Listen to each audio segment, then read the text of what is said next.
What's going on, What up, what up, what up? everybody? Hey, we're back for the Dive Podcast. 3 episodes. We're 3 episodes in. Yeah. How are we? Yeah. Wait. Before we even go into any topics, before we go into any conversation, how are we feeling 3 episodes in? I feel good. Yeah. I'm excited. I feel like I'm doing good. I feel good about this. I like where we're going with this thing. Yeah. I like where God's taking us with it. Yeah. Yeah. Seems like we're impacting lives, Right. making a difference. Yeah. And, that's what it's all about. Yeah. Me, I'm confident, but for some reason, before each recording, I hit these nerves in the bottom of my stomach. I don't know. I feel like a great responsibility. Yeah. Like, With what power. great, yeah. It's like, Lord, be with. And then if y'all know me, I'm gonna be knowing what's gonna come out my mouth sometimes. Maybe that's why I'm nervous, though. But no, I love this. I love being able to share and speak with you guys. I love the feedback. Yeah. I love the impact. That's one thing I desire is to be impactful, not just, influential, which is nothing wrong with influence, but I want to be impactful like that, causes somebody to do something in their lives that changes their lives, like in the trajectory of their lives, and literally encountering people with just Jesus, faith, and life, and being able to do that, like, whoa, this is wild. Wild. I'm happy to be here. Yeah.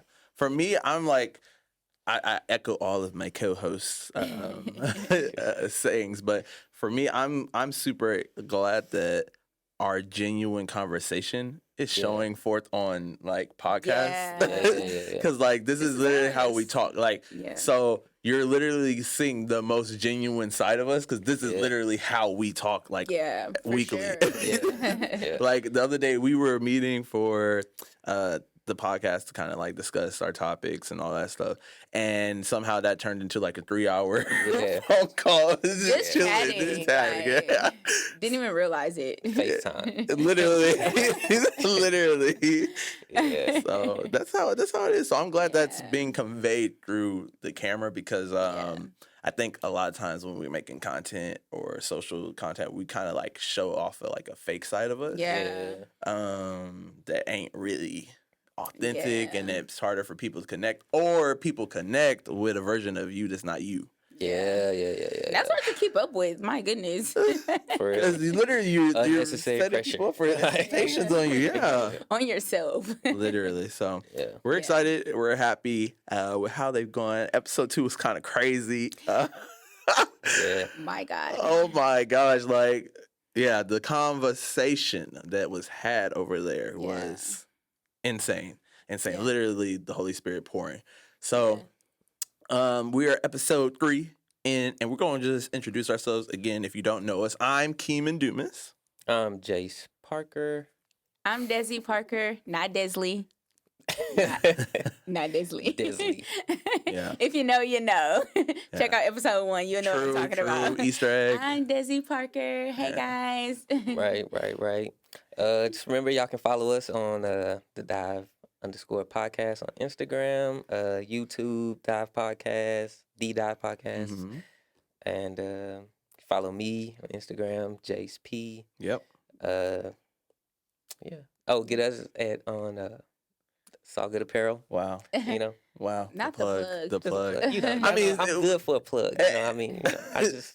And if we plug in, I'm going to go ahead and plug my Instagram too, Kemen Dumas. Yeah. And then you can follow what we doing with the Cry event, at the Cry event. So follow that, If you want to plug, go on. We plug. Purpose.desi. Follow me. Follow me at purpose.desi. Yeah. I want to engage with you guys. I want to get to know you. No, seriously, I did that, but I really do want to get to know you. So we got a bunch of different content, a bunch of different business, a bunch of different things going around, and it's just life has been good. So I'm gonna throw it out there since we started off the episode. What's something you are excited about going into the rest of this year? Like, what's something you excited about? Oh, me? You. Hi, Jayce. Welcome to the Dive Podcast. Nice to be here. I mean, for one, obviously the podcast. I'm real excited about this and to see where it goes. And just you know, I'm on this journey with God, man, and I just see myself turning into a version of myself that I'm surprised to see, I guess, to say, you that know, is good. just, you know, coming out of my shell and finding myself in different situations, in different circles, and interacting with different people. And I'm just enjoying it. So I'm just really just excited just to see, you know, where God is taking me. Yeah. Honestly. You know, wherever He wants to take me, I'm down for it. And I feel like I've actually, you know, I've always been in church and, you know, love God and, you know, but it's like I feel like right now I'm in this space where I truly am just like open to whatever God wants from me, or whatever He wants me to do. I'll do it. You know, I'm down for it. And, you know, I've said that before, but it's like I'm really like there now. So, you know, not just, That's so good. I'm so glad. Whoever your wife is so lucky. She's a lucky My woman. God. she is, you know, she's truly blessed. She is blessed. My God. God must have heard her prayers, her travail. My God. So y'all see what I put up. Yeah, facts. No, literally. Look, I'm gonna keep it 100. Facts. No, that's so good. I'm with Jayce on that. Like, just the first off, let me just make a comment to that. When you like live your life for God, like God, I'm just whatever you want me to do. Yeah. The freedom. Yeah. Like, literally. oh my God. Like, I felt the freedom in with you saying that. Like, I mean, I know that, you know, God is going to establish my plans, but like as I'm getting in step with God, like God, I'm following you. Absolutely. You make my plans right, but I'm going to follow you, you know, and it's, I just felt that freedom. Like, I really, really felt that freedom. And I'm on that same wave. And some of the things that I'm excited is the new things and the old things that I've been doing that God is doing new things in, like, you know, my Saw Good business and, you know, even with my career now and even with my graphic design business and even with the Cry, like we're, you know, stepping into new positions with the Cry as far as like the Teach team and then our initiatives. Like I'm so excited about that, like to impact a generation and people in new ways to where we're like, man, we really about that. You know, we're not talking that talk. And so I'm so excited to see like all of the lives that are impacted and changed just by our efforts, you know, even if it's just one. Like I'm excited for the one who shows up, you know, hey, I want to be a part of, you know, a Bible study book club. I want to join the outreach. I want to do the kick. Like, man, we got so many great things. And I'm like so excited about those things and just being a part of it. And it's so new and it's so exciting. And I feel so valuable to the kingdom of God. Like, come on. Glory to God. Yeah, I'm gonna echo them. Yeah. Again, this is the second time, but no, God has been good, and I'm excited for everything because a lot of these things God showed me like years ago.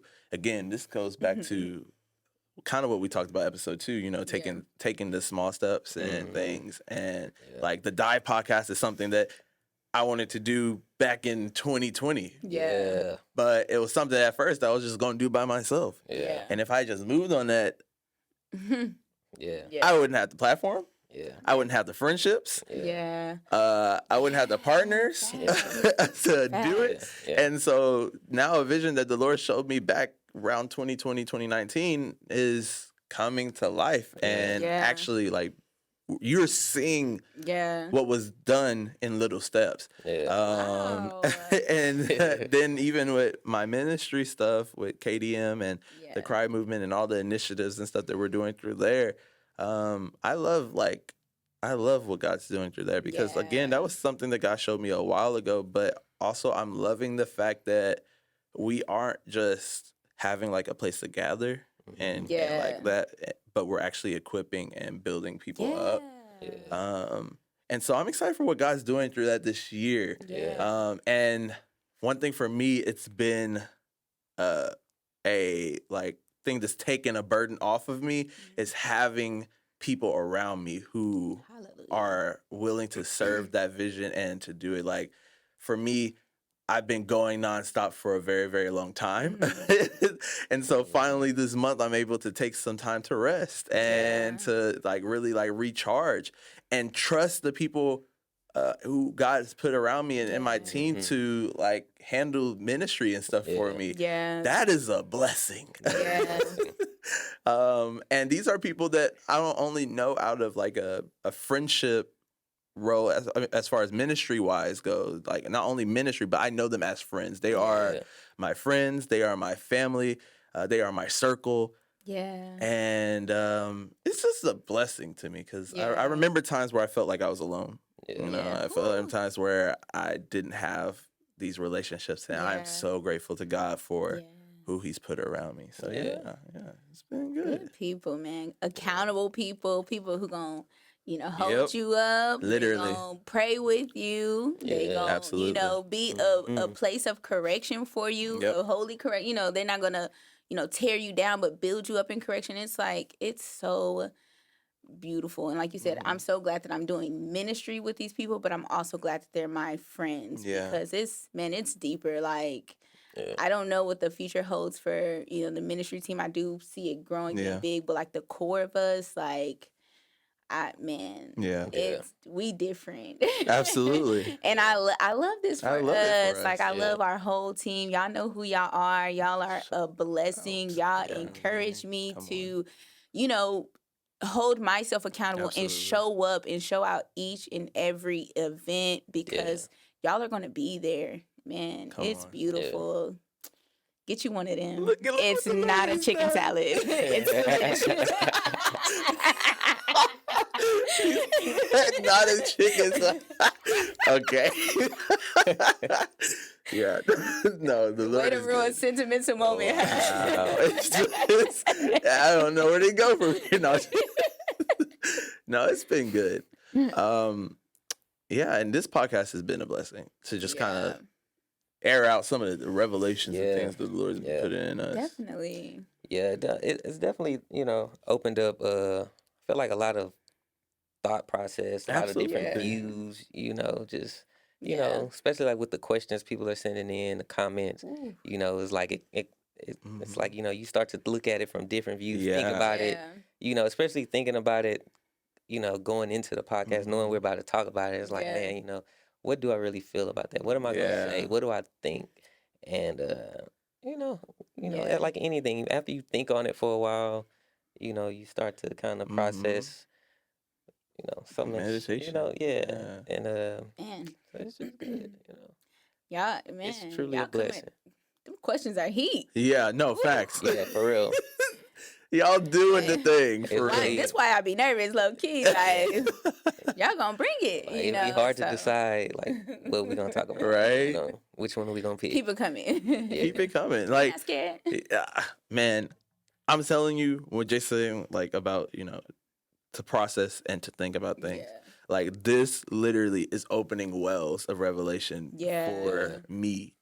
Like, as much as I know that it's blessing you, this is blessing me. Yeah. Like, true. Like, a lot of the stuff that we talked about last episode was not planned at all. Yeah. And it was literally like God was speaking to us as we were speaking to you. Yeah. And for real. So literal, like, it's been such a blessing for everybody involved. So we do want to encourage you that you can send in your questions. Yes, you can send in your questions by leaving a comment down below on YouTube if you're watching on YouTube. Or you can DM us or leave a comment on one of our posts on Instagram at the @dive_podcast. And we're asking if you have been impacted by what we are sharing for these episodes. Like it, comment, leave a review if you're watching on Spotify or Apple, and share it with a friend. Share it with a friend. So with that being said, we're going to kind of move into our topic today. Yeah. We gotten a few questions, and I'm telling, like, y'all, like Jay said, these questions have been crazy.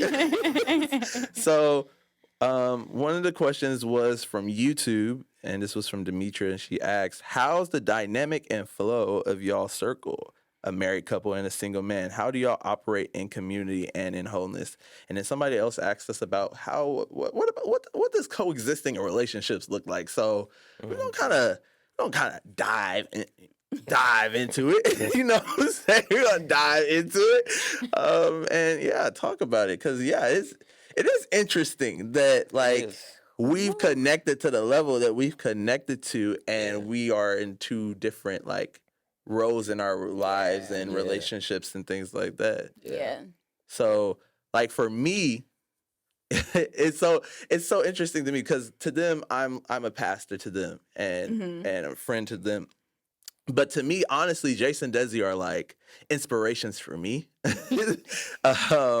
Because like you can ask Jayce, like when we went to go meet some friends the other day, and like the whole ride I was just asking him about relationships and all that stuff. I literally look to Jayce for wisdom when it comes to relationships and things like that, because that's a place that I desire to be in my life. And so I think it's so healthy to have friendships that not only are where you are, but look like where you want to go.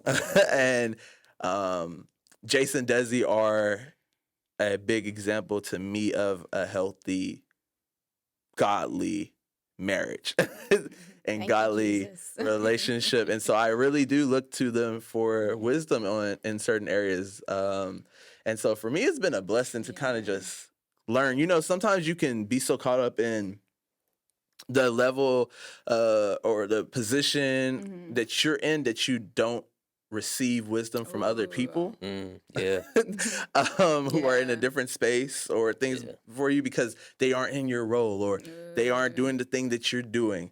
And that can be so dangerous and toxic and limiting to you. So like for me, it's been cool to not only pour to them, but for them to pour to me. I think that's what real godly relationships look like. So yeah, it's been cool. Definitely. You wanna go? Or, you ain't gotta ask me. Go so, yeah, like I agree. And like Kemen said, I appreciate the fact that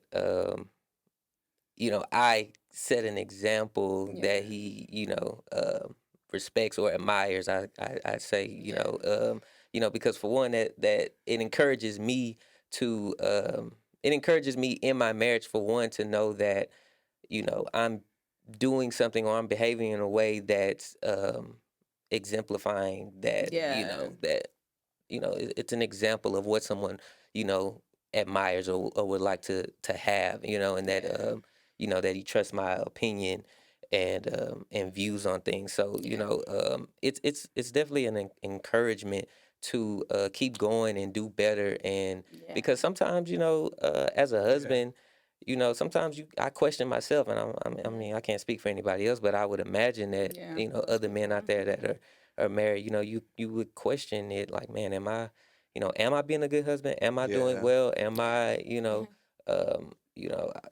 I want to, obviously I want to have a successful marriage. I don't want to fail, especially with so much going on in today's world. So many, you see failed marriages all the time for, whatever reasons, so, but speaking to the, the circle or whatever, back to, kind of like that, it's just, you definitely gotta, have somebody that you look to, and there's other married men that I look to, and married and divorced, because you can learn from everybody anyway. There's things that I've learned from divorced men that are in my life that it's like, okay, I'm not gonna do that. I see what you did there. That won't be my story. So, but yeah, I mean, I don't know. That's but so I appreciate you, brother. You know what I mean? I just want to say that, well, and I guess on the flip side, like Kemen said, he's we're all friends, of course, but over the last few years, he stepped into that role of a pastor, and for one, just to see, the anointment and the wisdom that God has given you to be young, such a young age, younger than me. And it also speaks to, like you said, there's some people who may look at you and think like they can't receive from you because you're young. And it's like, if if anybody listens to you or under your comes and hears you preach, they obviously it's like, nah, like my boy be spitting fire, what I'm saying? So, but YouTube Kemen Dumas. Yeah, facts. Go subscribe. Yeah. Try nights, get there. Yeah, there. But yeah, no. So just I think definitely to speak to the question, our role. Or how our circle works, in those, from those different aspects, it's like, see you as a friend, my brother and everything, but then also, I still respect you as a pastor, in that role as well, and, just, your growth, it not only inspires me, but, it's somebody I can, come to and lean on for advice and questions and prayer and things like that, even though, so, you know what I mean? Yeah. So, yeah. I love this because it really does speak to, like, for one, our circle. Like, you might look at us now and think like we've been friends for so long. But I think like really it all began 2020. Right. Like, honestly, pandemic area, maybe like, and Kemen, I think that was like your first year. Yeah.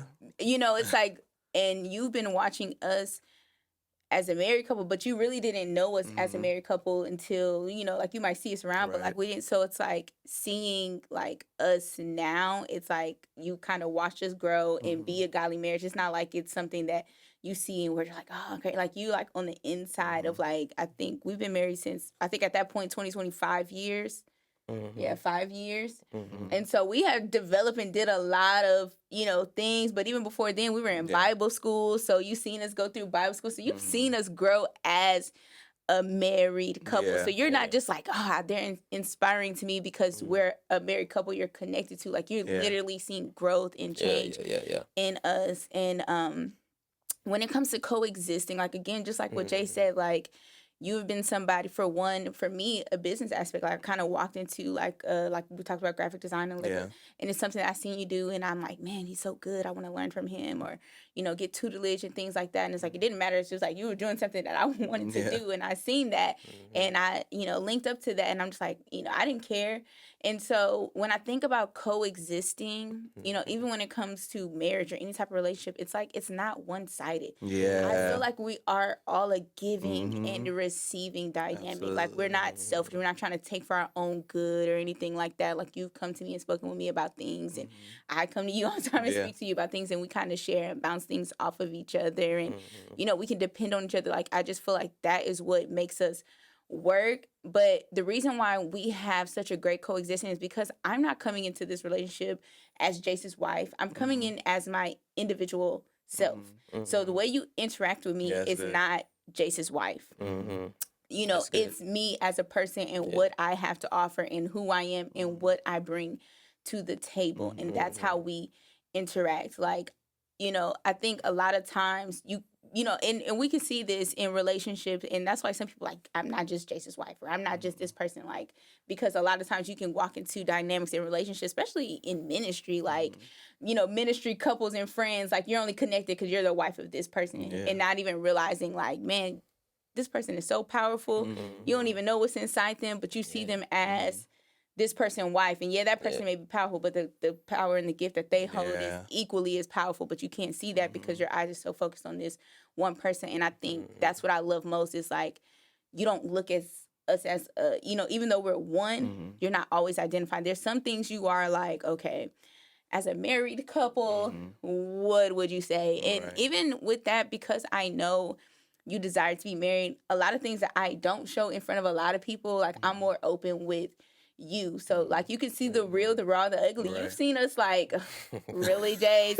You've seen that. And I'm like, no. And Jayce is like, I don't do that. And I'm like, no, because he wants to be married. Like, it's okay. It's like, I don't dishonor him in front of you. Like, I don't like put him down like, he sucks, he's trash. Like, I don't do that.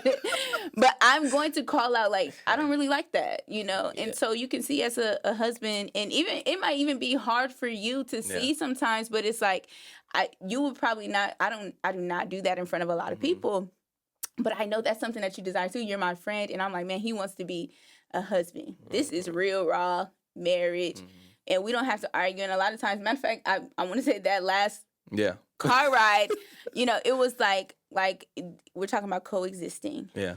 So like you and Jayce had something to do, but me and Jayce we're so far from home, and at this point when we come to church on Sundays, we're a package deal, buddy. Like, and so, but like one thing that it was like, it's like I like being in the loop on things, and it's like learning, like, okay, what is the dynamic of this relationship? So there was things that you were doing in a friendship relationship that, there was things that Jay should have been doing in our personal relationship, like, this is how we're going to operate this thing, even though there's some missteps, but like this, it's like learning that. So it's like, I'm saying to say that we coexist because for one, it ain't always perfect. We're discovering, we're figuring out how we work. But not only that, like I text Jayce, Jayce goes, we figure out something, Jayce, I text Jayce like, hey, I'm still not, I'm still kind of upset about that conversation. Like, I'm still not feeling right. Like, this is real, and this is married. Y'all still doing your thing. And so I'm like, I'm not feeling right. And so Jayce calls me, he didn't text me. He calls me and like, you know what? I was just talking about it with Kemen. And I really realized some things. And I just want to, and he like spoke to what, I was needing, but he was able to get that just off of like him being able to process, with you and get it out and go through. And so when it came to like calling me and he didn't call me back and like responded out of feelings to like me still feeling some type of way, which sometimes happens, he was able to say, you know what, you're right, and not even just you're right, but I hear you. And I would do things differently. Like he really spoke to, he said what I needed to hear, not just you're right and I'm sorry. Yeah. He was able to process and really understand where I was coming from. And that speaks to our coexistence. That speaks to our relationship, that just having that safe place in that haven to just, to get things out. So even though it was like a little rock and it's not perfect. We're going to disagree. We're not always going to be on the same page. But when you coexist, you realize like what they bring to the table and what I bring to the table and what I get from them and what they get from me is so invaluable. Right. Yeah. That's what coexisting is. Coexisting isn't always like this pretty picture that we think it is, It's learning to be yourself in the dynamic that God has you in. That's good. I was even thinking about it in the aspect, because like you were saying, everything ain't going to be perfect. Yeah. And like even our conversations before, like, we've had disagreements. We've had disagreements on topics. Has it gotten ugly and yell matching? No. Has it been where, our friendship is over? No. Have we disagreed and it stayed as a disagreement, or an area where we were like, okay, agree to disagree? Yeah. Because I'm not trying, and this is so important for relationships, is that I'm not trying to project who I am onto Desi and make her be me. I want to know Desi for Desi. And so if Desi feels a way about a certain thing, I can't be like, you're wrong for feeling the way that you feel about a conversation that we have. I have to, like, you have your point of view on it. And so it's better for me, okay, I empathize with how you feel. I'll understand how you feel. And I'm not trying to make you be me. I'm not trying to make you say you're going to have my opinion, because you might not have my opinion, and that's okay. You know what I'm saying? So I think that's such a miss part, because even in the disagreements, there's something that I could learn from your point of view, new perspective.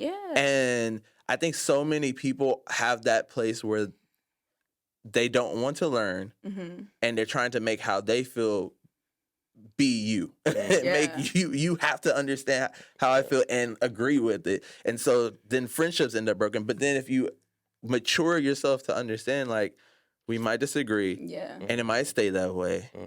I'm not trying to make them be me, but also I realized that there's some things I can learn about this interaction. There's some things I can learn about this person from this. There's some things that I can take into even how I approach the situation, or maybe I open my eyes to a new perspective. So that's kind of how our dynamics been, you know? Like, I think just honor and respect. Right. Like, honor and respect go such a long way. Like, just because you have a disagreement doesn't mean you have to dishonor them. Yeah. Like, and not even just in each other's face, but behind each other's back. Like, I feel like we have a healthy coexistence because I'm not gonna go behind Kemen's back and just be like we're all on this podcast and be like, man, he really is this. Yeah. I don't care how I feel. Like, I would never get to that place of dishonor. Even with Jayce, like we can have like the biggest disagreement. It could be I call them hard conversations.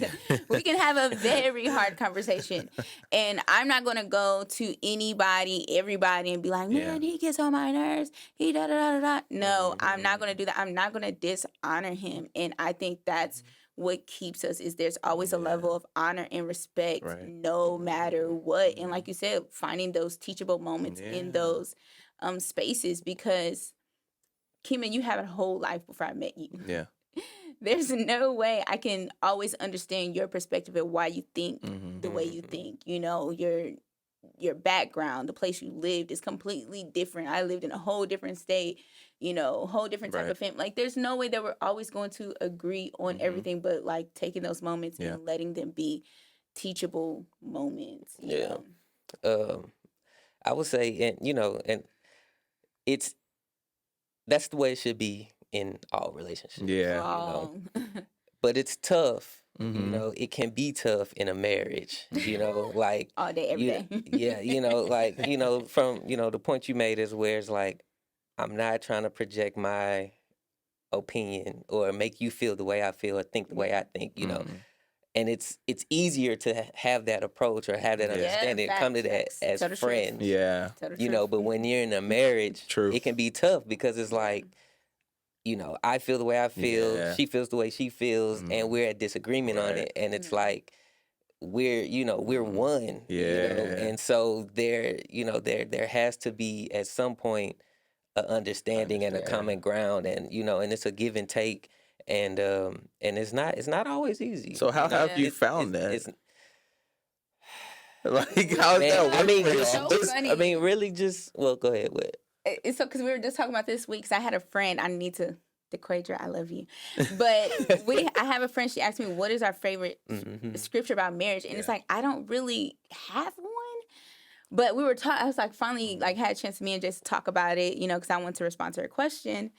And one thing that we've always done since the beginning, before we even knew like word like that in our marriage, is like, 1, 2 or more are gathered, whatever they ask of in Jesus' name, so shall it be. And so we spend more time trying to be in agreement, to ask God for the things that we want and desire for our lives. So once you get on the same accord of where you're going and what you want in life, you know, it's easier to pray and be in agreement about it. And so we kind of rest in that. And then not only that, but the scripture where it talks about not going to bed angry. Yeah. Like, that was big for Jayce. Like, I'm not going to bed angry. Like, I will stay up all night.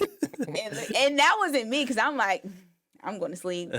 I'm over it, whatever. And Jayce's like, nope, we're not going to sleep till it's right. And it's like forcing me, because it's like, you're not going to bed mad. Yeah. And like forcing us to like work it out. And it's so big. And it's like, we don't go to bed mad. Like, it's just something that, like, it's something that I wouldn't even try to do.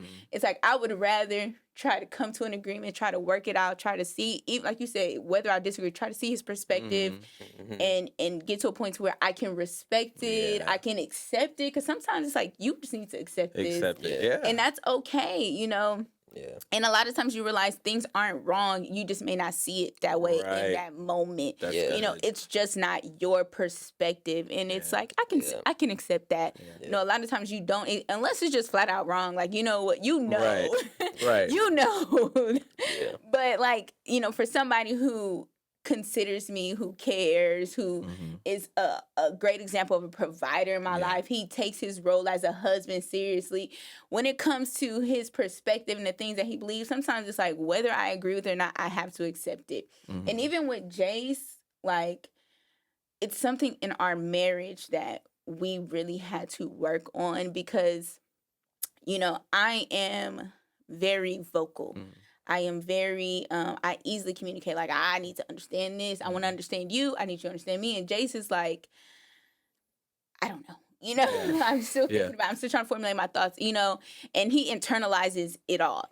And I don't know, I can't read your thoughts, and I'm not trying to let me know, and I'm trying to pull it out of him. And with that, because I'm more vocal, like Jayce spent a lot of time trying to make sure that I was happy, trying to make sure he was doing what he needed to do as a husband. And I'm like, Jayce, I see you. I respect you, but you focusing on what you think you need to do for me as a husband and not chasing your purpose, not chasing who you are, you're not being who I need you to be for a husband. God gave me you. Yeah. I need you to see God. If God is telling you to do something, do not take my word over God. I need to know, if you say, man, God is saying, I'm going to believe you. Not because he's trying to blow everything off on God, but because I know who he is, I can trust and believe in. Even if it's not, it's I'm going to go to God about it on my own. It's okay. And I'm like, just you have to chase after the things that God has for you. And you are going to be in purpose. And you're going to be who God created you to be for our marriage, our relationship. And the same thing with any relationship. If God has friends in your circle, why do you think you are in their relationship? Why do you think they're in your circle? Why do you think they're in your life? Is it because, you both have swag, you got swag drip, y'all squad, da-da-da-da? No, it's a purpose behind it. And if there's purpose behind it, that means you need to be in purpose to fulfill the purpose of your relationship. We are on the Dive podcast because we have been communicating. We've been walking out who we are. And we're like, dang, you know what? This is fire. And here you are, us being genuinely ourselves, you having the desire and the heart to do a podcast, and then it manifesting and turning into this. It being as powerful and impactful and as awesome as it is, it literally came from us walking out who we are, discovering our purpose, bouncing it off on each other. What do you think? What do you believe about this? What do you, and even just the silly conversations, just really genuine and organic. And it's like, wow, what did this turn into? With our marriage, with us, discovering who we are. Me and Jayce, when we first got married, we were in church. We understood principles of God, but we were living in the world. We were going to church and then doing us Monday through Friday. Let's be real. And then God began to change us. God began to shift things in our lives. God began to reveal to us who we were. And that has taken us down some paths that I never would have imagined. It has allowed me to see Jayce in it. Like you said at the beginning, I'm looking forward to becoming who I am. Y'all, it's such a pleasure for me to watch as his wife, to see, to be a part, because it's a benefit to me. It benefits me greatly to see him walk out who God has called him to be, because this is who God created him for me. This is my husband. God told me this is my husband, and I'm seeing him be who God called him to be. And it's a benefit to my life, and I'm sure I'm a benefit to his life as his wife. And in order to exist as his wife, I had to ask God, help me. I didn't know how to be a wife. I was a wife, God told me I was his wife. What I thought was a wife the first year of our marriage looked like me losing myself. That's literally what it looked like, because I thought a wife was this person. I thought a wife was like this.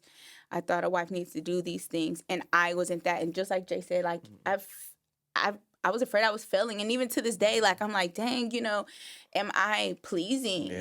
Do I, satisfy him? What if he gets tired of me? I'm high strung. I got a lot of energy. Me and Jayce are two completely different type of people. And so sometimes I struggle with those thoughts. Am I too much? What if he gets tired of me one day? And, it's just something you deal with. But knowing that, you know what? As long as I'm in purpose, I'm being who God has called me to be for his wife. And if he lead this, that's between him and God. I think, oh man, that's so good. I think that the real healthy relationships give you a space to become. No matter if it's a marriage, no matter if it's a single man with a married man and woman, there's space to become. And becoming doesn't always look pretty. Yeah.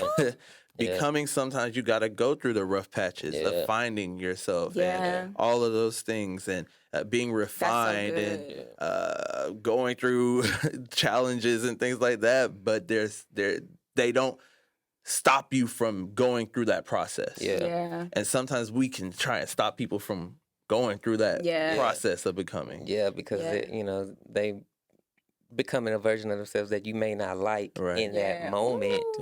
But it all goes back to understanding their purpose and who they are, and I think that that's very important for people who are married or thinking about getting married. You need to understand who you're marrying and the calling that they have on over their life. And that's why it's important to be in the Word together. And for God to be the foundation of your relationship. Because you can understand who they are, the calling they have, and respect the things that they're going through, the decisions that they may be making, as y'all grow together. And then not only that, but like for us, like you said, we went through the Maximize Life Bible Training Institute together. The first year of our marriage, and God knew.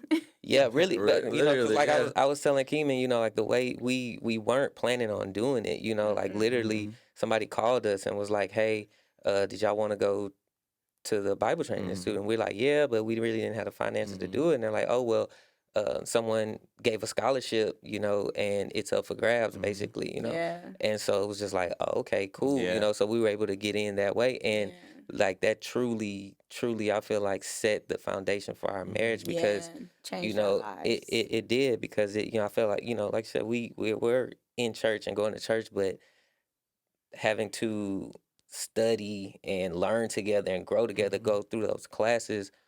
As we began to grow, it was like I could understand why she's thinking the way she's thinking, why she's doing the things she's doing. The type of dedication that she's having, the consecration that she's having and going through.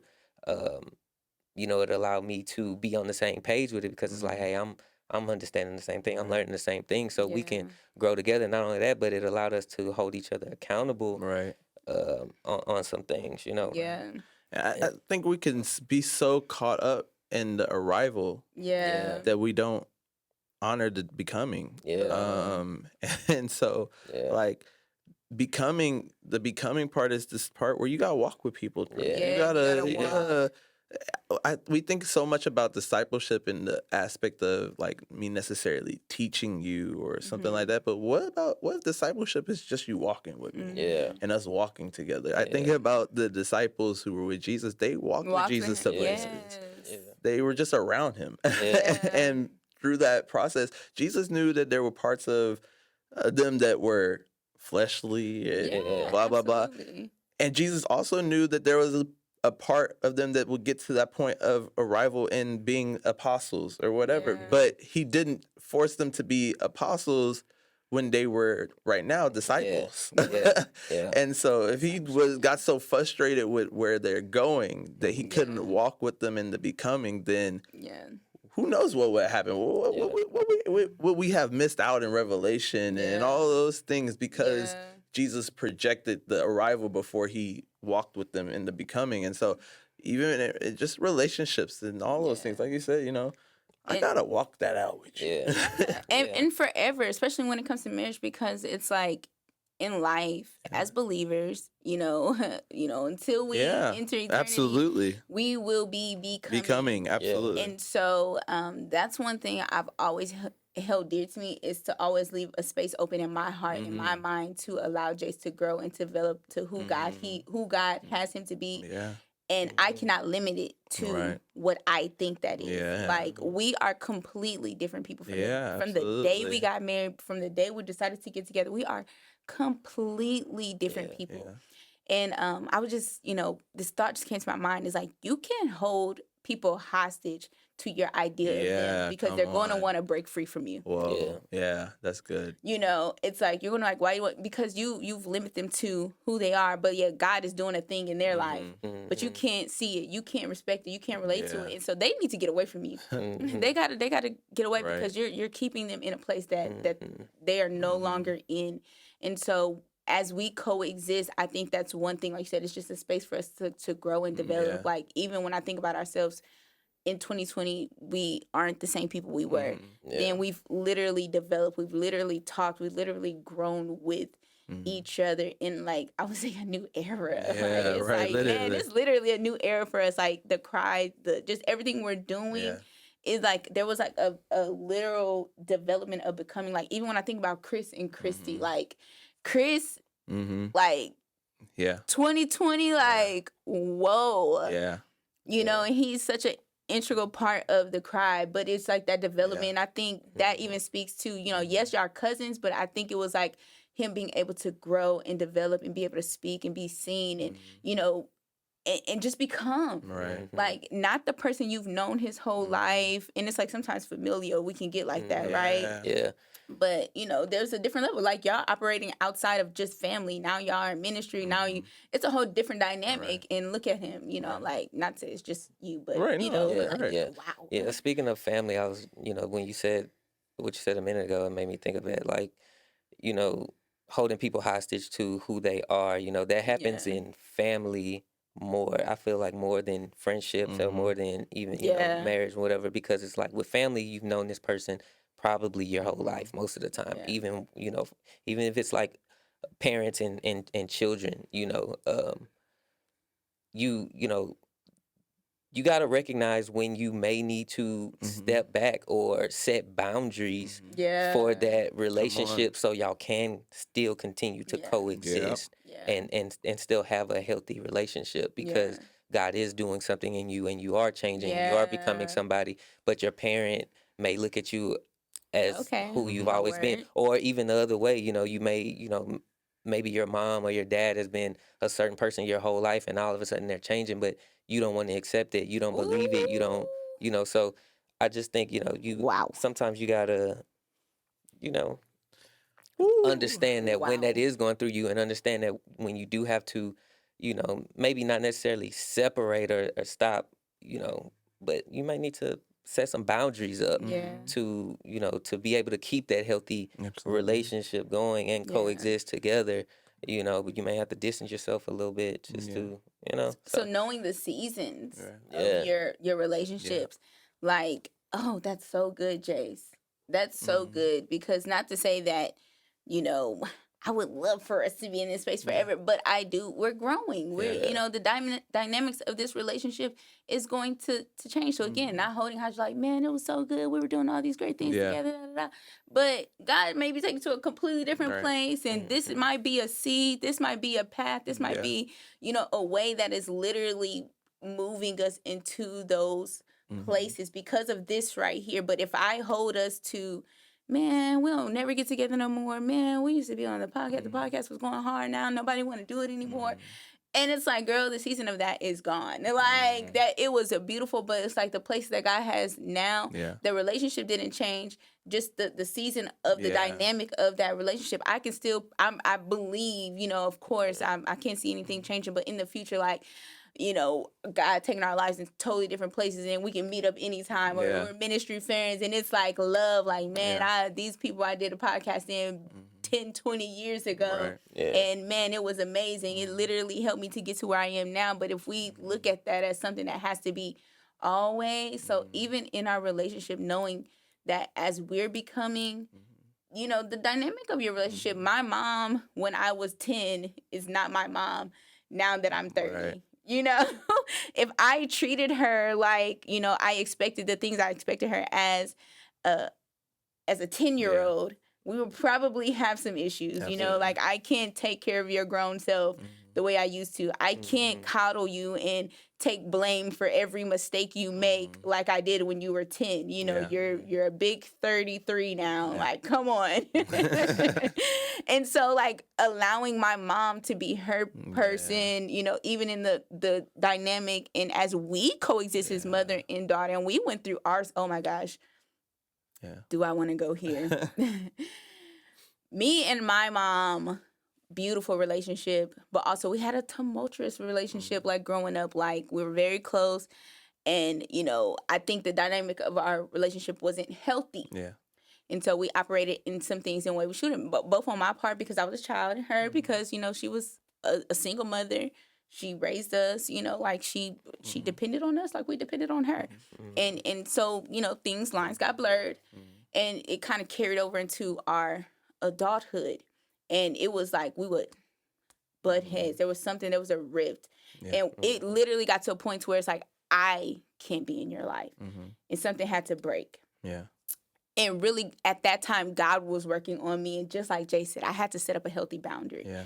And I remember, like, I'm trying to talk to my mom, and I'm trying to, you know, relate to her about what I felt growing up, or and I just couldn't convey it. I couldn't communicate, or without it turning into the blame game and finger pointing and things like this. And instead of, like, giving into like I would used to, I'd be like, I'm going to call you back. Or I might even see myself giving into, and this turning into something. I'm like, you know what? I'm not going to do this. I'm going to call you back. And it got to a point to where I was like, you know what? I can't. This isn't healthy. Like, this is not a relationship I want. Like, I don't care who you are. Like, this is not a relationship that I want. Like, every time I even just talk, it's like it's love, but then really there's spite and anger and hate underneath. And it's like, I don't want this in my life. Like, I don't know why I don't want it. And I think it was at that point, like a pivotal point. And let me tell you, like, I have been praying about the relationship with my mom because I love my mom. She's, you know, my friend. She literally was my friend. But I knew, like, I couldn't do it any longer. And at the same time, God has changed me. I'm going through Bible school at the time. Yeah. So God is revealing the anger in my heart. God is revealing the spitefulness in my heart. God is revealing the things that I had done to my mom and that I needed to repent of, and that I needed forgiveness of, and all of these things that I had done in my part in our relationship. And, you know, and I'm just trying to blame her. Like, God was revealing these things. I'm going to Bible school, and he's like, I had anger. I've been delivered from anger, but that's a story for another day. And so God is dealing with me He's delivering me from it. And I'm praying about my mom. And then my mom, we're back home, my hometown where we grew up. This is where it all happens. And I'm getting ready.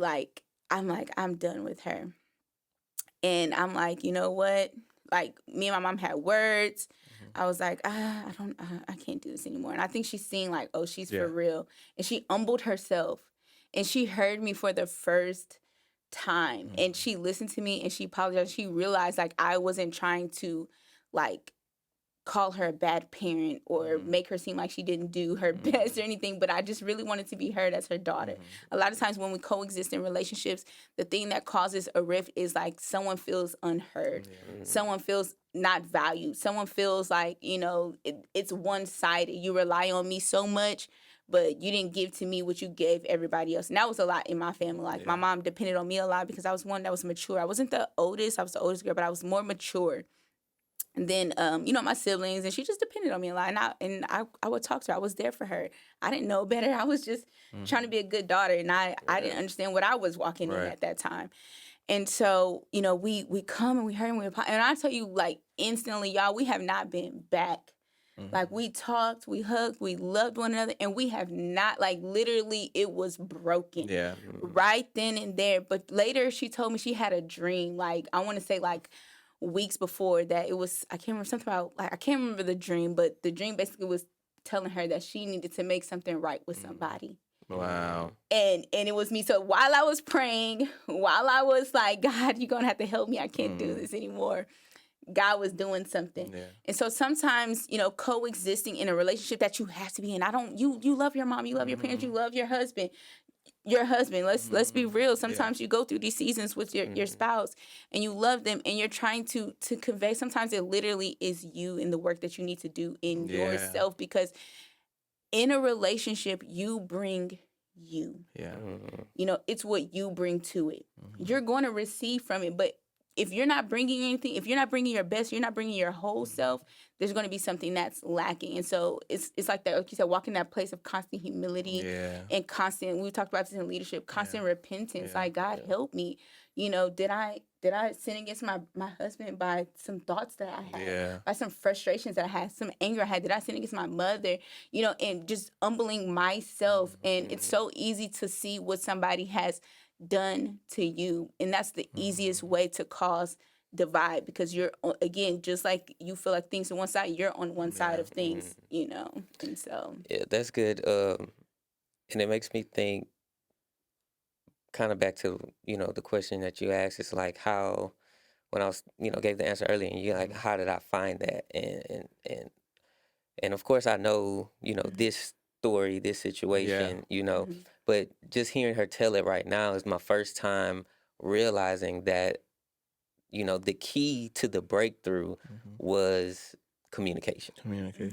And, you know, and the, you know, the you know, the example Desi gave earlier about, you know, so basically it was, you know, it was a communication problem, right? You know, I didn't communicate, you know, what was going on, you know, and that's what, you know, the whole ordeal was about. You know, that's what she was upset about. And basically, you know, in any relationship, you know, that's truly the key, especially in a marriage, though, is the communication, you know. And you know, you hear the saying communication is a two-way street, but it really is, you know. And it's, you know, it's talking and it's listening, you know. It's expressing and it's understanding, you know. And you know, back to like the feelings thing is like, you know, I can't be upset that you feel the way you feel. You know, that's how you feel. Whether it's, was my intention to make you feel that way or not, that doesn't matter. What matters is in that moment, this is how I made you feel, or this is how you feel. So, you know, let's deal with that.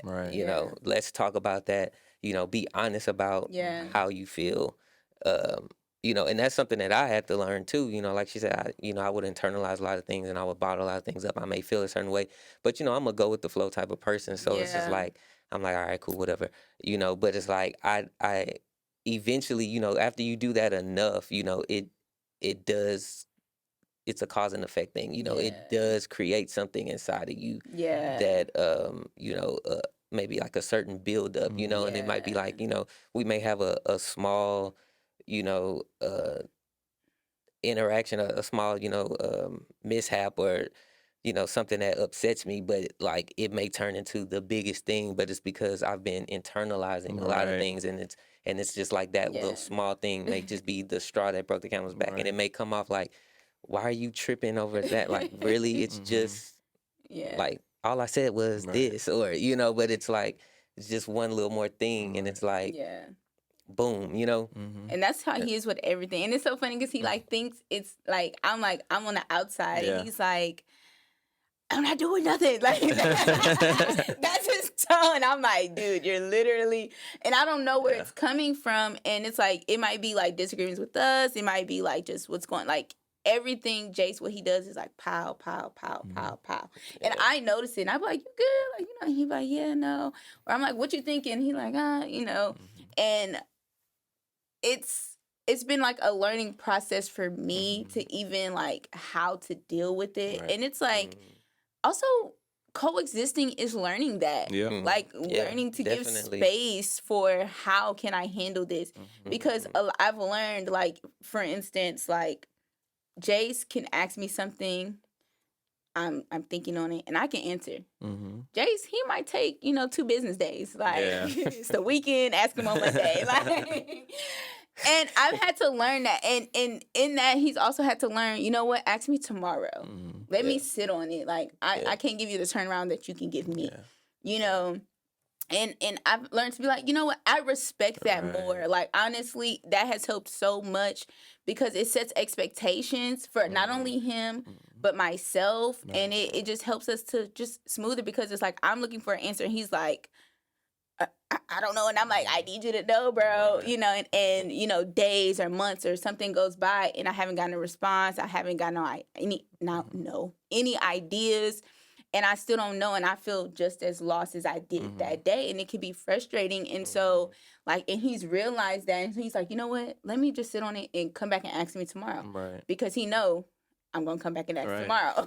Right. And that goes a part of the whole conversation of not projecting who you are on them, but also communicating. Yeah. Like, okay, I might want to answer immediately that you can't give me because you need to process it. But also on the other side, I might not be able to meet that expectation that you have, but at least I can communicate to you when I can give you my answer or when I'm ready to share this. And so now there's not a discourse between us because now I know what to expect from you. Yes. And it might not be what I want, but at least now I have an expectation. And so having those expectations for sure. It's beautiful. And it's been a learning. It definitely has been a learning process. And like, I love it because I feel like, you know, like this is my relationship in marriage, but like I can see a lot of relationships like this. Like even when you think about with God, like God ain't always responding to you that moment you want to hear him. Right. And honestly, I'm not going to be asking God, like, God, when you going to tell me, you know, but I'm going to wait until I hear a response. So you learn how to like wait on God and hear from God and stuff. And so here I am treating this man like, I need an answer right now. I need something right now. And it's like, you know what? No, like he might need to go to God and God hasn't spoken to him about it yet. You know, and it's still something that God is dealing with him about and learning to, and that's part of allowing him to become like, you know, and just giving him that space. And it has been so helpful for me because I'm not going to lie. I always say this, I'm a black and white person and Jayce is gray. Like, it's this or that. And Jayce is like, well, possibly. I was thinking. And I'm like, how, bro? Like, how did you come up with that? You know? And then I have to humble myself like, you know what? Possibly. You know, even that. And last night we were working on shirts. And I had to, like, there were so many times because I'm like just the way my mind works. Yeah. And I'm like, you know what? No, I can't say that because it sounded like I kept shutting down his ideas and I didn't want to sound like that. And I'm like, I don't want to sound like that. No, that's not right. And I immediately and vocally said that. Like, I didn't just say it in my heart, in my mind. But no, I said that to him. So, you know, if he was feeling that way, like, I just didn't want him to shut down in our creative process because he didn't feel like I valued his voice or his opinion. Like, I have my ideas and I might be straightforward and this, but the way I come off, he could take it a wrong kind of way. And I had to correct myself immediately so he can always be an active part in what we're doing because I want him to be a part in that. And when it comes to coexisting, that's another thing. Like, we're coexisting because we want to be, we actively want this. You know, but if I shut down every idea Kemen said or every conversation, or I'm like, I don't like that, like, you wouldn't feel valued, you wouldn't feel heard, and you wouldn't want to be around me. Like, you like, I don't want to do the podcast with her because every little thing is something. And even though it might be something like, I'm like, I hear Desi, I understand, you know, I can see that, you know, whatever it may be, but it's like, it's not like a shut down. And just making way for that space, like, you know, to just hear, understand, include, and know who you are in this, and know your part. Like, knowing your part, like, not just in what you're doing, but the problem. Like, that's coexisting. Like, know your part in the problem. Like, a lot of times we have problems in the circles that we are in or whatever, because it's like, there's no perfect circle. I don't care how close y'all been. I don't care if this was y'all were born at the same time. Like, if you have an issue with someone, you have a part in the problem. There's nobody who I say like they were completely wrong. Like, you have a part in the matter. Even if it's simply, I didn't set up boundaries. Even if it's simply, you know, I didn't say no when I should. Like, it's like you have a part in the issue. Like, you want to talk about it. You want it to be a problem. And it's like, those are the risks in the divides that you've seen. But it's like the part that you play, you downplaying it because you don't think that's part of the problem. but it is. Yeah. Because you're allowing said behavior, so it's not giving no room for growth. It's not giving any room for correction. It's not helping them be the person that they're supposed to be in your relationship. Like if I let Jayce just, not say anything, internalize, and I'm walking around feeling some type of way because he don't communicate with me, he doesn't speak, where would our marriage be? Yeah. Yeah. Yeah. You gotta have that self accountability. Yeah. I'm big on that. As somebody, holds you accountable, and especially if you're the type of person to hold other people accountable, you gotta have self accountability. Right. I even think about that dynamic even with like my grandparents and me. If you don't know, my grandparents are my pastors as well as my grandparents, and I live with them as well. And so one of the things sometimes that could happen is they, for instance, my grandmother, she can text me about work when I'm in my home space and we're chilling, or when it's late at night because she has access to me. But I was talking with my mom and it was like, look, you need to vocalize that and set up that boundary that, hey, maybe after this time, let's not work talk right now, or maybe at this moment, let's not work talk. I'm also had other things that I've had to had discussions with them about, but until I had the discussion and conversation, things did not change. Yeah. And so as much as it could be frustrating to me and as much as I could blame her for it, it's on me because I didn't have the conversation. I didn't set up the boundary. And so I have to do that so that we can maintain that healthy relationship. I also think about back to like what Desi was saying, about like not shutting down everything that someone else says or what they want to do, and actually like receiving them. Like back to Jesus. Like I want to just read this right quick. Jesus said to them, only in his hometown, among his relatives, and in his own house is a prophet without honor. He could not do any miracles there except lay his hands on a few sick people and heal them. And he was amazed at their lack of faith. Then Jesus went around teaching from village to village. Jesus could not do the miracles and things that he wanted to do and express in his hometown, around the people familiar with him, around the people who he should be able to coexist with, because they lacked faith. I knew you since you were this age. I knew you since you were I knew you as a little kid. So now I can't receive what you're saying or what you want to do.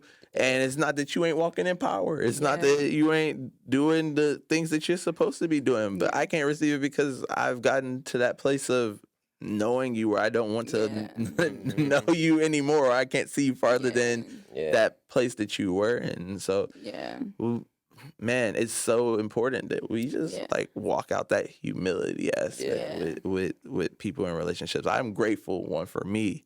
With the people God has around me, especially in my family, like Chris and Christy specifically are my cousins, and they honor me as pastor. They understand, and there's times where we can joke around and chill and whatever, but they know when we're down to business and things come to the place of honor. That's a big one. Respect. And I'm grateful, Chris and Christy, but like literally all the people around me, my circles, even like my ministry team, majority of the people in my ministry team have known me since my grandmother's in that space and stuff, and it's that place of honor, and I honor them back. It's not a one-way street where they honor me and I disrespect them, or I walk all over them or think I'm higher than them. No, I honor them too. I honor the people around me. I honor their position. I honor what they do. I honor who they are. Who they are, because we can. I think that is part of why dishonor comes. It's because we're so invested in a title rather than who the person is.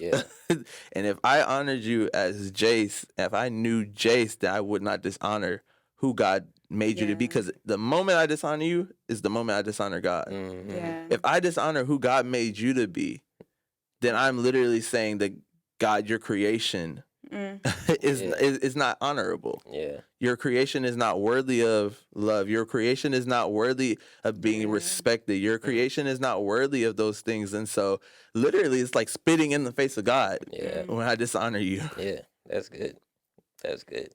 Yeah. That made me think about that scripture where it says, the Lord honors those who honor him. And it's like, that's we like to talk about relationship, and relationship with God is our first example of relationship, right? And if God honors us who are beneath him, who are less than him, who can't even compare, like I can't even look in the face of God, okay?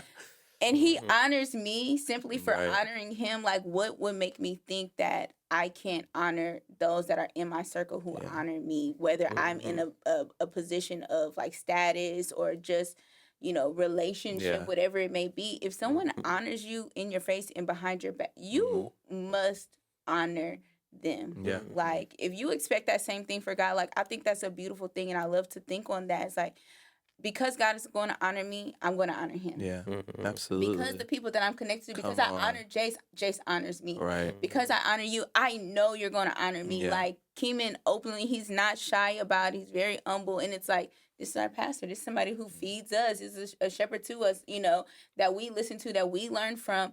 And he honors us just as we honor him. And it's beautiful. And I think that's another thing that helps us coexist, and not even just like you want to see like levels, but just in general, like honor the people that God put in your life. You should expect them to honor you back, but that should not affect your honor to them. It just let you. We talked about circles in the first episode. It should just show you like there's no honor here, and so I need to go and be around people who honor me, and because I know I'm an honorable person, and I'll honor them, regardless. And so I think that just it just speaks so much to me. And not only that, get around people like, we talked about the dynamic of our relationship. Like I can see Jayce in different lights because the way you speak to him, because the way you see him.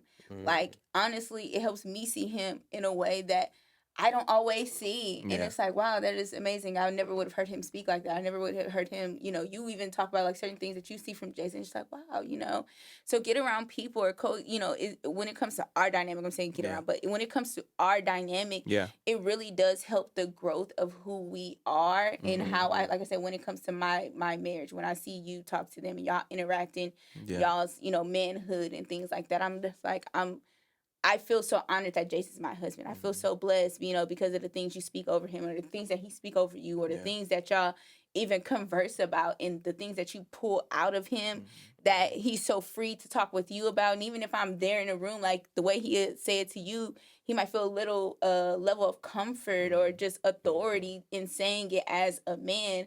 Whereas with, me, him knowing me, he might be like, let me just, I ain't gonna say that, But it allows me to see Jayce in another light, and I think that is beautiful. And again, that goes to coexisting, allowing other people to be free. Like, have you ever been in a dynamic of people and it's like, I don't like how you are when you're around them? Yeah, no, And that's good.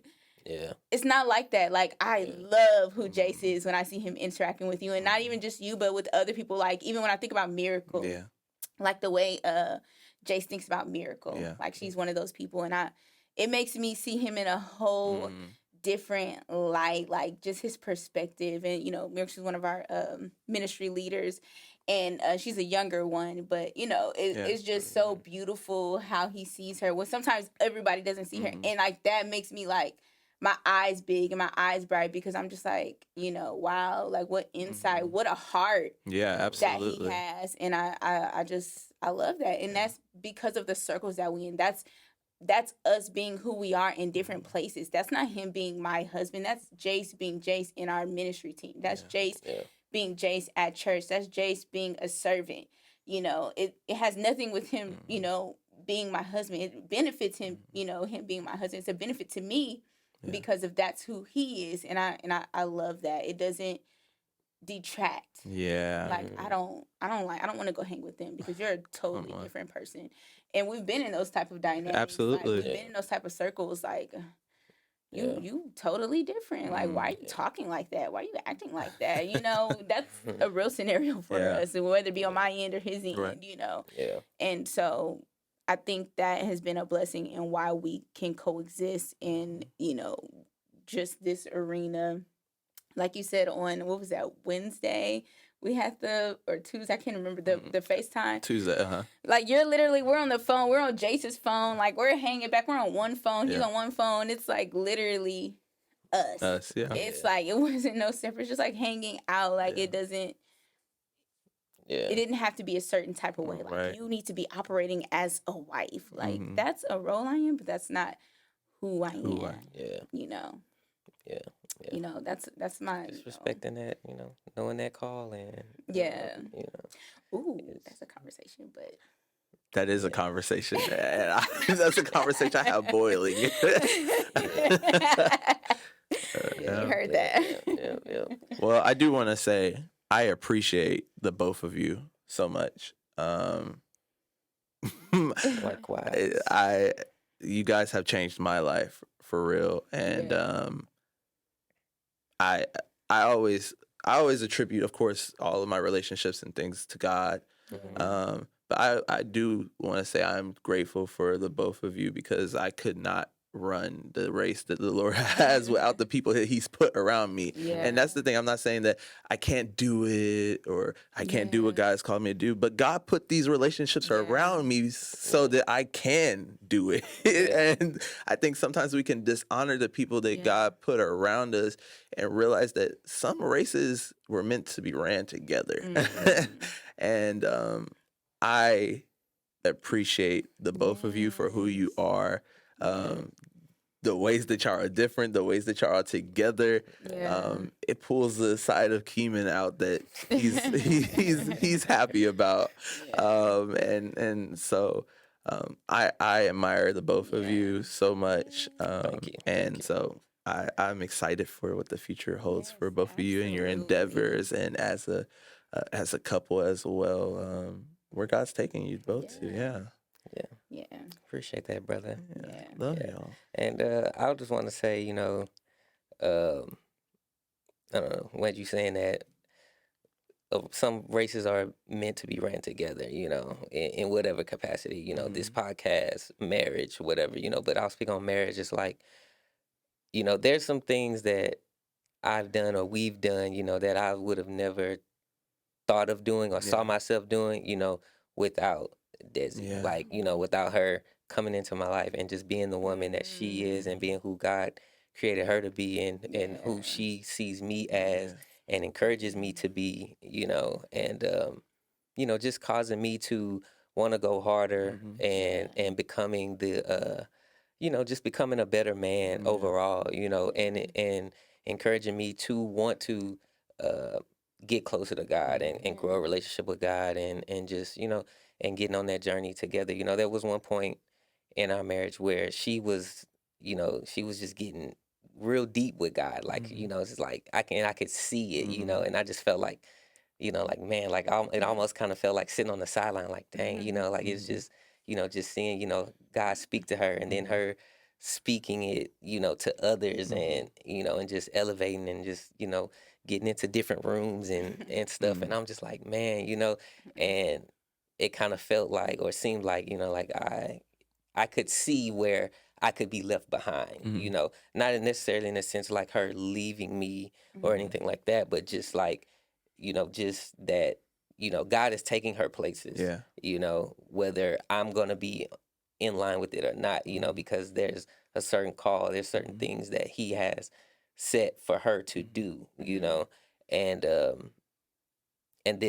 then also understanding that there's things that He has set for us to do together, and those things for us to do together will never happen if I don't get in line, and vice versa. There's things set for me to do, but it's like, even with those things that are just specifically set for me to do and the things that specifically set for her to do, if we don't both do those things that are specifically set for just us to do, there's going to be some things that we would never do that were meant for us to be doing together. And so,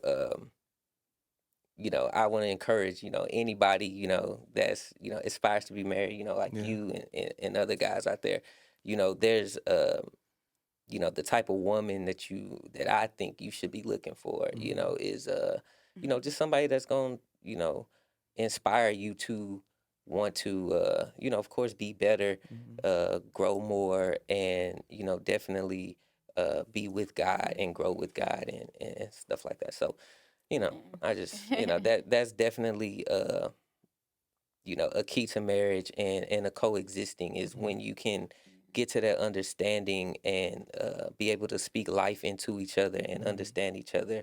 And that's why I keep saying, you know, understand. We definitely gonna have to do an episode on understanding the calling on, you know, other people's lives in your circle or in your relationship that you coexist with. You know, that's a whole nother branch that we can go into right there. So, but yeah, that's good. so.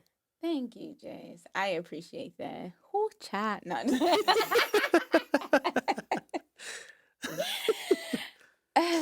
I gotta make a joke, y'all. Keep from crying. No, because I appreciate him saying that so much because. Go on and cry.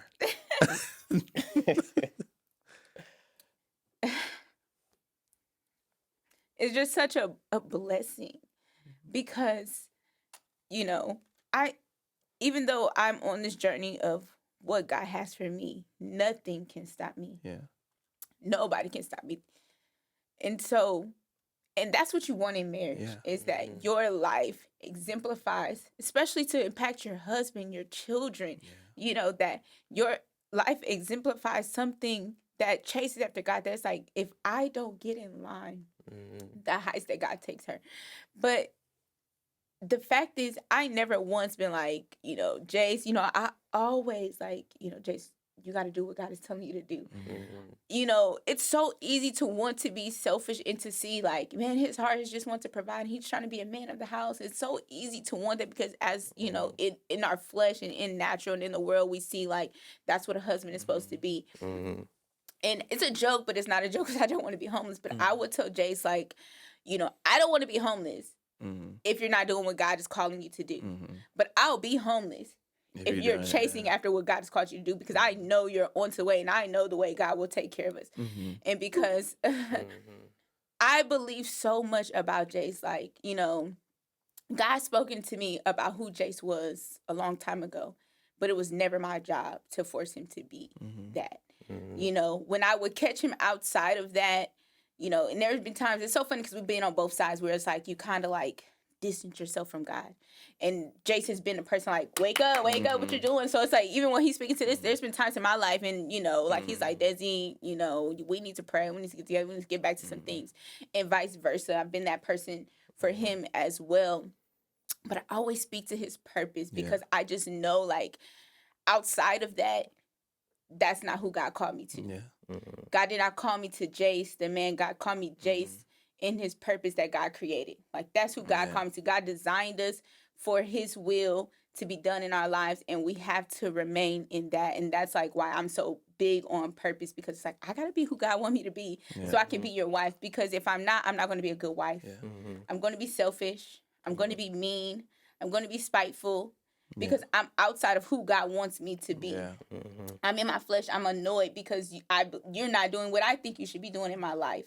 You know, my life isn't where I want it to be. But it's so easy to be where we are in those little steps that we talked about in the last episode. It's so easy to be in those places because I know that God is taking us somewhere. It's so easy to see that.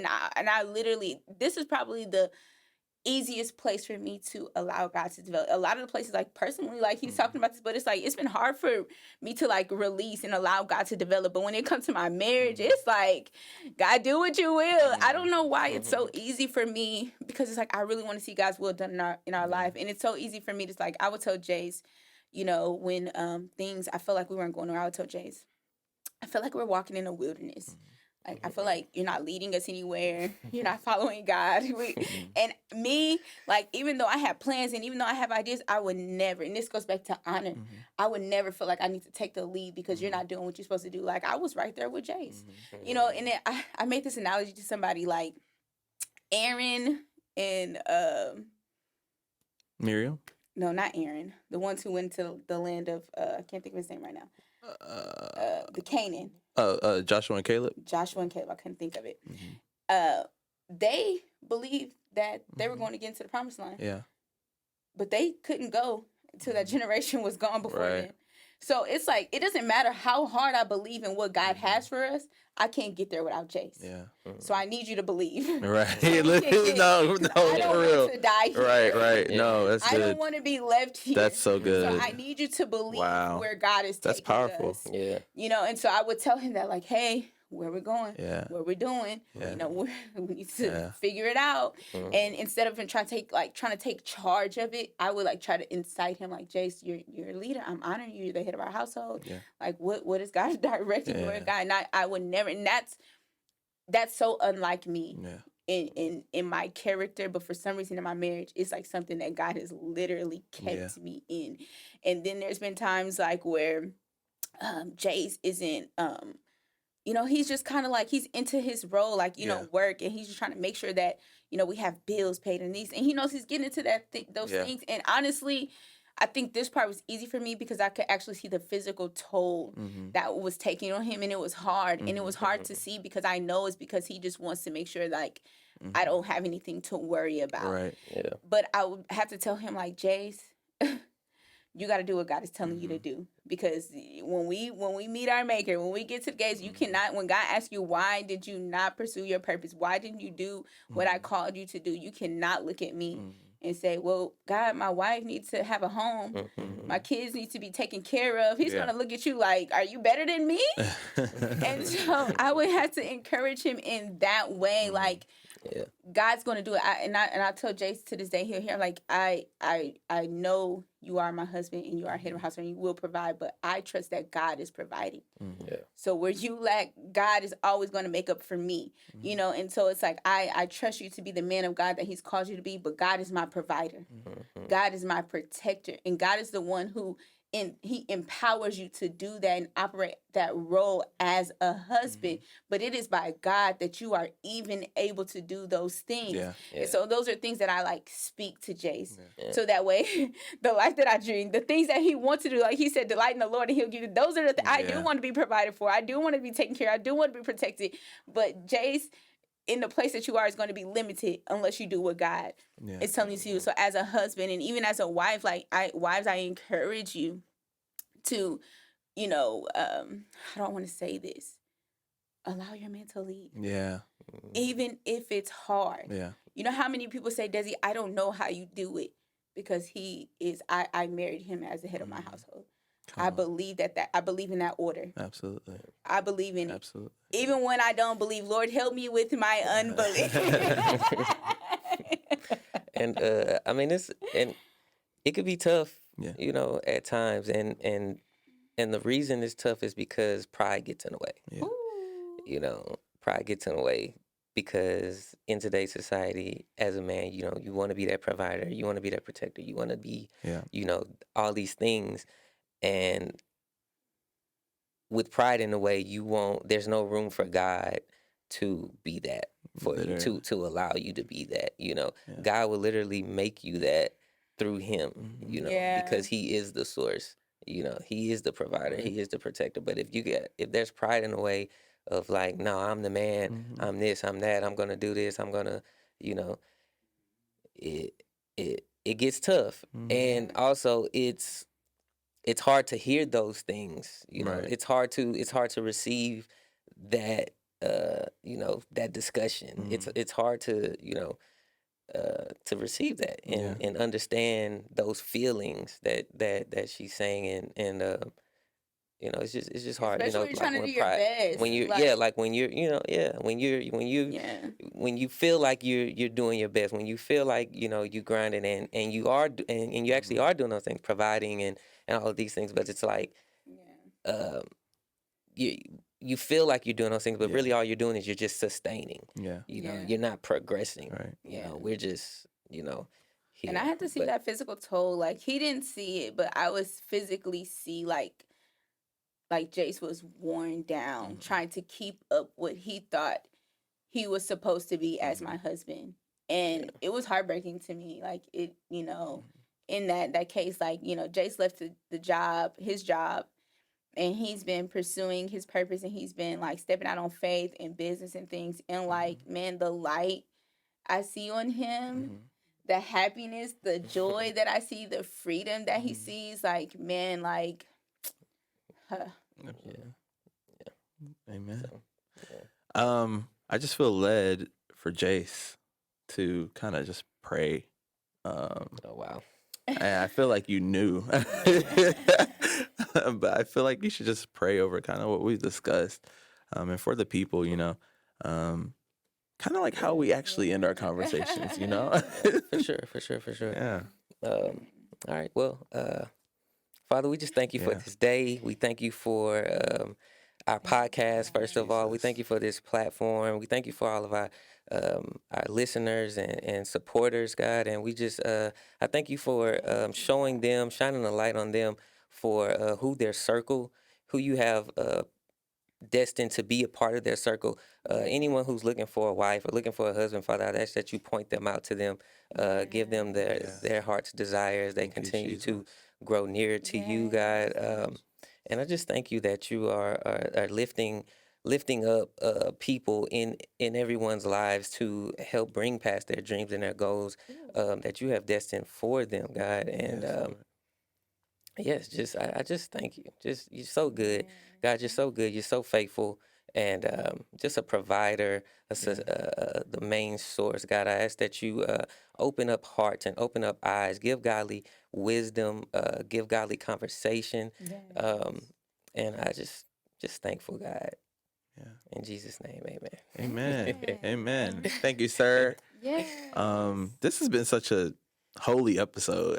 It's been so good. I hope that you guys have gotten something good out of this, seen different perspective, different dynamics, how we operate, and just kind of take those things and apply it in your life. Meditate on some things, but also like I really pray that like that's something that you pick up as far as coexisting in relationships and being in the right rooms with the right people that don't take you away from who you are, don't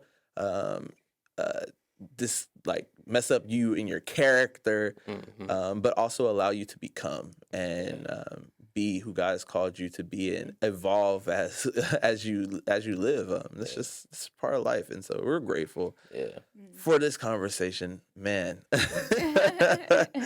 Man, that was so good. I don't do the crying. Kemen cries. Yeah, see, and she calls me emotional all the time. She like, you're emotional. Look who's crying. Look who's crying. But yeah, it's been good. We want to thank you guys for listening and for being a part of the Dive podcast. We're talking about Jesus, faith, and life, and so you really saw all that dynamic, and really in all these 3 episodes, you've seen that entire dynamic for us and where we're going and what God's doing and releasing through us. So we want to encourage you to leave us a comment, share this with somebody. If you're listening on Spotify or Apple Podcasts, leave a review. DM us any questions or topics that you have at the Dive_podcast on Instagram, or you can leave a comment on the YouTube video as well. But we really want to hear your thoughts on the discussion today. So comment something down below. Let us know, what are you thinking? What's God talking to you about from this conversation? What are some questions or some things that God's talked to you about and shown you? This is a super dope conversation, and so we'll see you guys for the next episode real soon. But before we go, we want to, of course, let you know how to connect with us. You can connect with me at Kemen Dumas on Instagram. Jayce.p on Instagram. Purpose.desi. Yeah, and connect with the whole podcast on YouTube, Spotify, Apple Podcasts, and on Instagram at the Dive_podcast. We'll see you guys for the next episode real soon. We love you. Peace.